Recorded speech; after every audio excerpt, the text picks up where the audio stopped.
Hebrews chapter 9. Then verily the first covenant had also ordinances of divine service and a worldly sanctuary. For there was a tabernacle made, the first wherein was the candlestick, and the table, and the shewbread, which is called the sanctuary.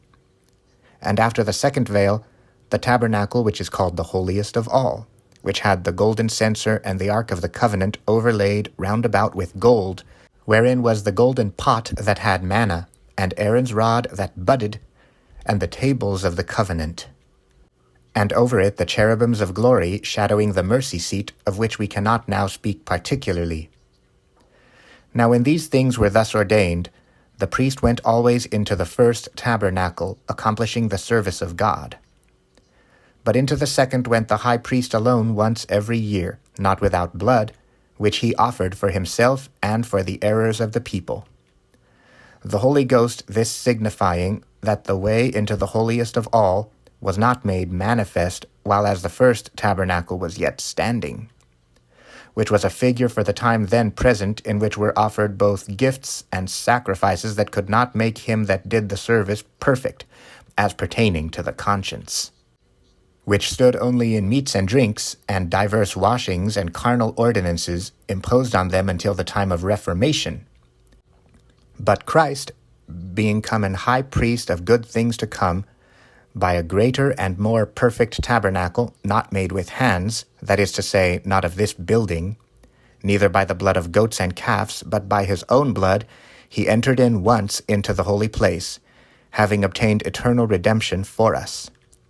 For if the blood of bulls and of goats, and the ashes of an heifer sprinkling the unclean, sanctifieth to the purifying of the flesh, how much more shall the blood of Christ, who through the eternal Spirit offered himself without spot to God, purge your conscience from dead works to serve the living God?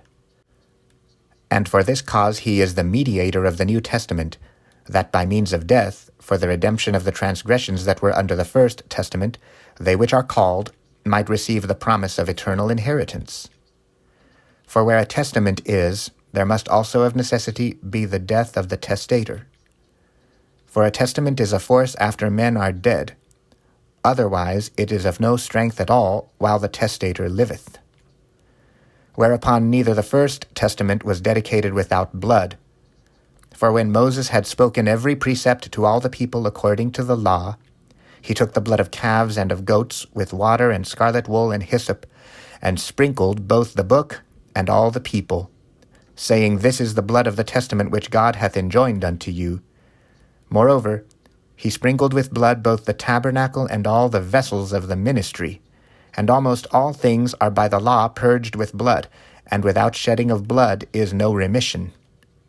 It was therefore necessary that the patterns of things in the heavens should be purified with these, but the heavenly things themselves with better sacrifices than these. For Christ is not entered into the holy places made with hands, which are the figures of the true, but into heaven itself, now to appear into the presence of God for us.